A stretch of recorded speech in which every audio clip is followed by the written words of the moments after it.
يسعد لي اوقاتكم جميعا. معنا هون اخونا حسن المجتهد واللي عم بيشتغل وبياخذ لقمته بالحلال، عنده توصيل ديليفري لكل مناطق حلب. شافني وقال لي انا حابب انه انت تصور لي فيديو، قلت له لعيونك وجاهز وبعيوني وتكرم.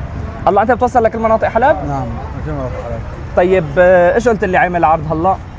10000 كل توصيل ب 10,000 لكل منطقه بحلب توصيلات ب 10,000؟ لكل توصيل لكل منطقه. ومن اين ساعه لاين ساعه بتشتغل؟ من 12 الظهر ل 12 بالليل. من 12 الظهر ل 12 بالليل لكل المناطق ب 10,000 ليره. ايه. انا هلا رح احط لكم رقم حسن، تواصلوا معه، شاب كثير اكابر ومحترم وعم ياخذ لقمته بالحلال. كم ولد عندك يا حسن؟ 5 اولاد. عندك 5 اولاد ما شاء الله، الله يخلي لك اياه. شو اعمارهم؟ اصغر ولد عمره سنه ونص ايه. واكبر بنت عمرها 12 سنه. ما شاء الله، الله يخلي لك اياهم. انتم لازم تتباهوا بابوكم لانه عم بيشتغل بياخذ لقمته بالحلال. للاسف في بعض الناس بيقعدوا بالبيت يقولوا لا شغله ولا عمله، بس في ناس عم تشتغل وبتقول يلا. الله رح احط لكم الرقم حسن، تواصلوا معه. بتمنى منكم طلب شخصي انه تدعموه، دعموا لنا الفيديو خليه يوصل للكل، شير ولايك لحتى حسن يندعم والعالم كلها تتواصل معه. هي رقمه، وش نقول لهم؟ مشوا معي. مشوا معي يلا